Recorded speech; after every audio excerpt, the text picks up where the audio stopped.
નમસ્કાર, ગુજરાત સિક્યોર ન્યૂઝમાં આપનું સ્વાગત છે। પરિવાર બહારગામ ગયો અને તસ્કરો સક્રિય, મકાનમાંથી ₹2.15 લાખના દાગીના રોકડ। અમદાવાદ જિલ્લાના કોટ પોલીસ સ્ટેશન વિસ્તારમાં આવેલા જવારજ ગામના એક ખેડૂતના મકાનમાં લાખોની ચોરીની ઘટના સામે આવતા વિસ્તારમાં ચકચાર મચી ગઈ છે।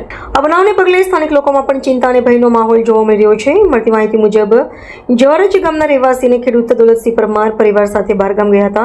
આ દરમિયાન અજાણ્યા તસ્કરોએ તેમના મકાનને નિશાન બનાવી ચોરીને અંજામ આપ્યો હતો। પ્રાથમિક તપાસ મુજબ 9 માર્ચની મધરાત્રી દરમિયાન તસ્કરોએ ઘરમાં પ્રવેશ કરી દરવાજા તથા તિજોરીના તાળા તોડી નાખ્યા હતા। ત્યારબાદ તિજોરીમાં રાખેલા સોના ચાંદીના વિવિધ ઘરેણા તેમજ રોકડ રકમની ચોરી કરવામાં આવી હતી। ચોરી થયેલા માલમાં અંદાજે ₹1,85,000ની કિંમતના સોનાના ઘરેણા, જેમાં સોનાનો હાર, સોનાની વીંટી અને સોનાની બુટ્ટીનો સમાવેશ થાય છે। ઉપરાંત ચાંદીના છડા અને કંદોરા સહિતના ચાંદીના આભૂષણો તેમજ તિજોરીમાં રાખેલા ₹30,000 રોકડા મળી કુલ અંદાજે ₹2,15,000ની ચોરી થઈ હોવાનું સામે આવ્યું છે। પરિવાર જ્યારે બહારગામથી પરત ફર્યો ત્યારે ઘરના તાળા તૂટેલા અને ઘરમાં સામાન વિખેરાયેલો જોઈ તેઓ આશ્ચર્યચકિત થઈ ગયા હતા। ત્યારબાદ તાત્કાલિક પોલીસને જાણ કરવામાં આવી હતી। માહિતી મળતા જ કોટ પોલીસ ઘટના સ્થળે પહોંચી સ્થળ પંચનામું કરી તપાસ હાથ ધરી હતી। આ બનાવ અંગે કોટ પોલીસ દ્વારા અજાણ્યા તસ્કરો વિરુદ્ધ ગુનો નોંધી આગળની કાર્યવાહી શરૂ કરવામાં આવી છે। કોટ પોલીસ ઇન્સ્પેક્ટરના માર્ગદર્શન હેઠળ પોલીસ ટીમ દ્વારા આસપાસના વિસ્તારોમાં તપાસ શરૂ કરવામાં આવી છે। સાથે સાથે નજીકના વિસ્તારોમાં લાગેલા સીસીટીવી કેમેરાના ફૂટેજ ચકાસવાની કાર્યવાહી હાથ ધરવામાં આવી છે, તેમજ શંકાસ્પદ વ્યક્તિઓની પૂછપરછ પણ કરવામાં આવી રહી છે।